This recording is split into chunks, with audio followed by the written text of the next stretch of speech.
Kartik Joshi took one last bite of food, drank some water, and washed his hands in the thali. Then he got up and made his way through the doorway to the shrine on the pathway outside. "I am going," Kartik called to his wife, Savita. "You rest. The doctor said fever will go down with one tablet only." "Don't worry," Savita murmured.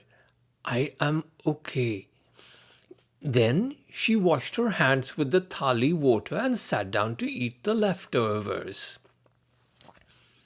Embers glowed and a wisp of smoke curled up to meet the fog as Kartik looked around the small shrine he had set up on the pathway. Today would be a good day. Many tourists and pilgrims would pass by on their way to the top. He wiped an imaginary speck of dust from Kali Mata next to him. His mind wandered to the lyrics of "Walk on Hot Coals" from the Rory Gallagher album of his student days in Vadodara. He turned away, trying not to think about the life he had left behind as he touched Mataji's feet for her blessings before he settled down for the day. The tourists and pilgrims started arriving. Kartik spent all morning scooping out ash from the holy fire and anointing the faithful. The excited chatter and hustle-bustle of the pathway drowned out thoughts of Savita as she swept the floor of their small room, washed clothes outside in the back, put away the clean dishes, and prepared the evening meal. Kartik watched the crowd flowing past him as they made their way up the path.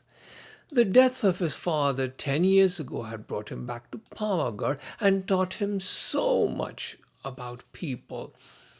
He could tell in an instant whether a person was going to weave his way from the endless procession and stop at a shrine to ask for blessings. He watched idly as a foreign tourist couple came up the pathway.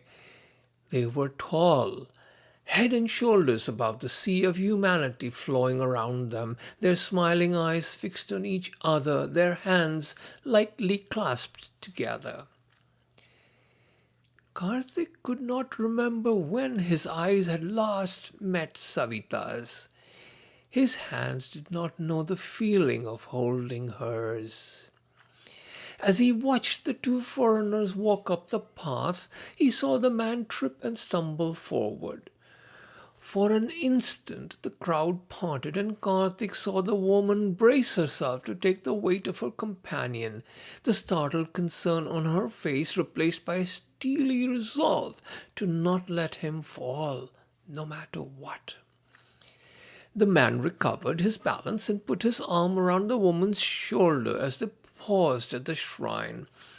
Without thinking, Kartik reached out and put a tilak on her forehead. The couple stopped, unsure of how to react. Kartik raised his hands in a blessing and waved them on. The crowd swept them away. It began to dawn on Kartik that he had just been blessed by Mataji's darshan. She was the Shakti that kept men from falling every day. Late that night, when Kartik sat down for his dinner, he gazed into Savita's eyes. "Come, sit here with me. Let us eat together," he said.